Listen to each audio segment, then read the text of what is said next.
Hi, everyone. How's it going? Dr. Frankie here. I hope you're all doing really well, no matter where you are in the world. Hope you're taking good care of yourself. And I'm glad that you found me here. And today's topic is you have a high sex drive and your partner doesn't. What do we do about that? Before we jump in, I want to encourage you to subscribe to my channel by hitting that little bell below and hit all notifications. So as soon as my newest video drops, you're going to get it. I aim to record 3 videos a week, and they're all topics around intimacy, connection, how to have better relationships, how to be more vulnerable, how to be more intimate. Actually, that just reminds me right now, I just completed recording a podcast for my Love, Laughs, and Lessons podcast that drops every week. And we have experts from all over the world that join us in really informative, insightful conversations about all things relationships. And today I had a mediator on who came from the world of finance that decided he wanted to, he's following a passion, which is to provide support that stems from crisis as a child, watching his parents kind of really beating each other down in a really rough, contentious divorce. And he's like, you know what? I want to give back after many years in finance. I'm going to do something to help humanity, and I'm going to provide these services that is also going to help him heal in the process. So that's an example of like an expert coming on and sharing about what it's like to work with a mediator and how common it is that people in relationship get into conflict because they don't know how to communicate.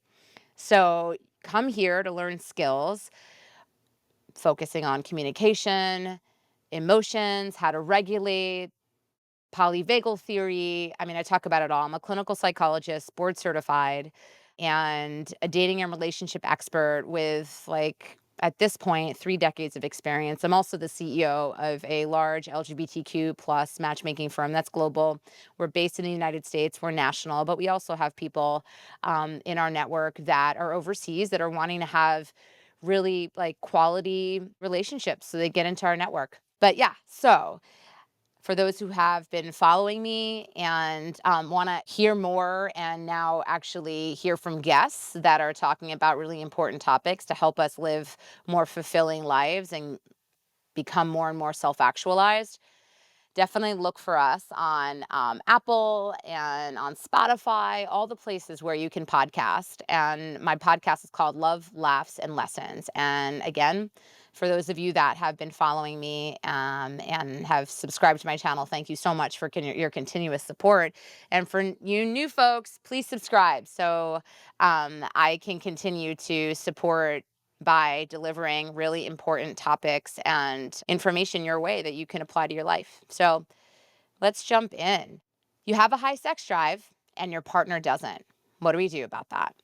It's a tale as old as time.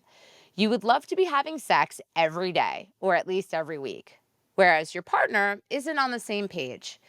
Maybe you're not having sex as much as you'd like. Maybe you aren't having sex at all. Maybe this is a new phenomenon. Maybe you and your partner have always had different sex drives, but it's reached a new point of frustration. This is a problem many couples face, and there are resources and support for you out there, believe it or not. And today I want to share what I recommend asking yourself. What are you missing in your relationship? It can be really difficult to be in a relationship where you aren't having as much sex as you desire, or where your partner isn't engaging with you sexually in the way that you want. In fact, this is one of the most common issues that couples fight over, and I actually very often see this in my practice.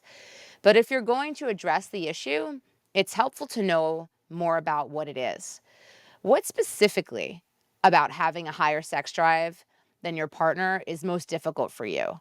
This experience can push a lot of different buttons for people, such as feeling disconnected or less close to your partner, feeling undesirable or unattractive, feeling deprioritized or less important than other parts of your life, feeling rejected, hurt, or shame, sexual frustration.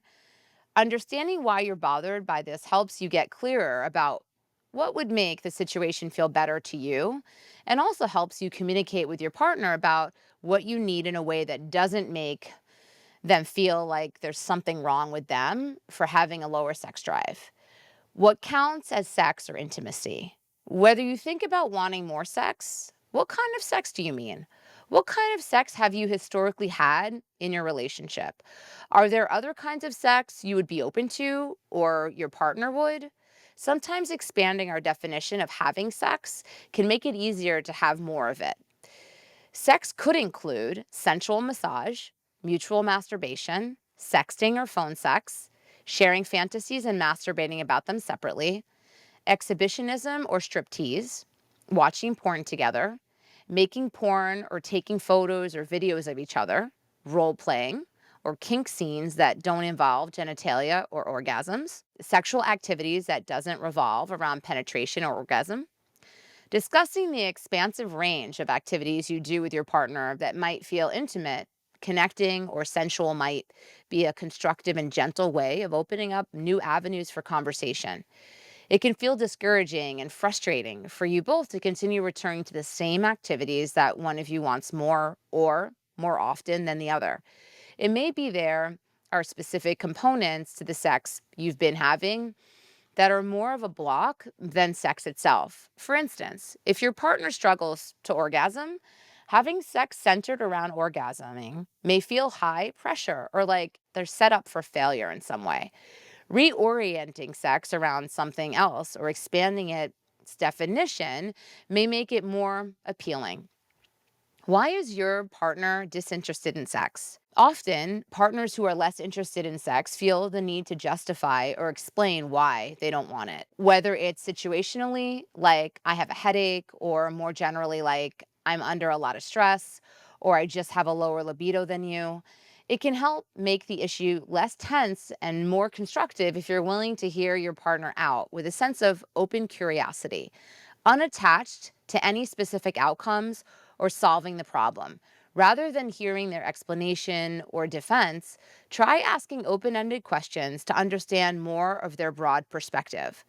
What does sex usually feel like for you? What do you like most about sex? What do you like least about sex? Do you ever feel like initiating sex? If so, under what circumstances? How does it feel for you when I initiate sex? How does it feel for you when we talk about having sex? What's your ideal scenario when it comes to sex? What's your worst case scenario? If they're willing to share about any of these questions, try listening with open curiosity and avoid reacting with concern, upset, defensiveness, or the instinct to try to convince them otherwise or find a solution. Notice if you're surprised by anything they're sharing. They may have a perspective they've found difficult to share or worried about hurting your feelings or letting you down. With the daunting prospect of needing to be able to find a solution to the problem of not having sex off the table, you may be able to have a more productive conversation than in the past. What external resources or support can you bring to your relationship? If you're struggling with reconciling different sex drives, the support of a qualified couples counselor or a sex therapist can make a huge difference. Differing sex drives are one of the most common challenges couples face, and a competent therapist should be well equipped to offer you strategies and tools to get on the same page. It can also be helpful to work on other strategies for emotional and psychological connection that have nothing to do with the bedroom. While it's certainly possible for a couple's connection to be perfect in every way and just have one disconnect in the realm of sex, it's more common that our sex life ends up intersecting with the more complex and messy parts of our shared life, from arguments over money to long unresolved conflicts.